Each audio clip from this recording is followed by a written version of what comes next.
Chronicles of the Grim Reaper. Safe Passage by Griz Calderon.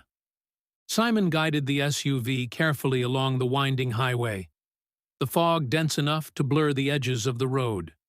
His wife dozed quietly beside him, her head leaning toward the window. In the back seat, their daughter held tightly to her doll, eyes closed in gentle slumber. The soft sounds of their baby playing with a dangling toy filled the silence. The dog stirred briefly in the rear, shifting deeper into the blankets. Simon kept his eyes on the narrow stretch of visible road ahead, gripping the wheel tighter. Fog like this always made him uneasy, but they wanted to reach the cabin by midday. An audiobook played softly over the speakers, but his mind wandered. Up ahead, taillights flickered faintly.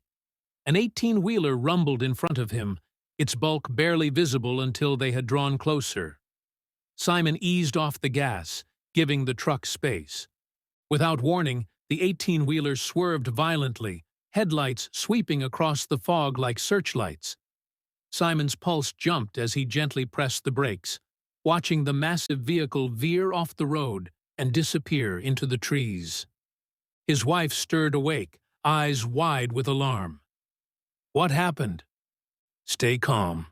I think the driver lost control," Simon replied, his voice steady even as his heart pounded.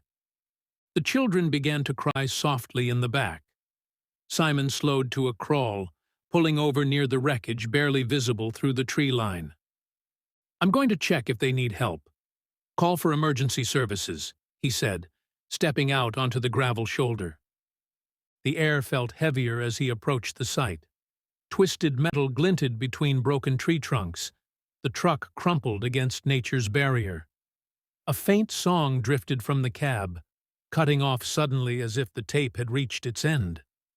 Simon's throat tightened as he imagined his own SUV caught in the wreckage. He felt something, a presence, though nothing was there. A calmness swept over him, a silent acknowledgement that made him glance toward his own vehicle. In the fog, he could almost see it, the faint outline of a figure standing beside the wreckage, a shadow barely distinguishable from the gloom. And then it was gone. Simon lingered for a moment longer, a deep sense of gratitude welling up in his chest. He returned to his SUV, sitting with his family as they waited for emergency services. Later, a police officer approached him, offering quiet words. The officer told Simon that the driver of the 18-wheeler had died trying to avoid an object in the road, saving Simon and his family in the process. "Someone was looking out for you today," the officer added. Simon looked back through the fog, whispering, "Thank you." The fog revealed nothing, only the fading impression that someone, somewhere, had saved them. The end.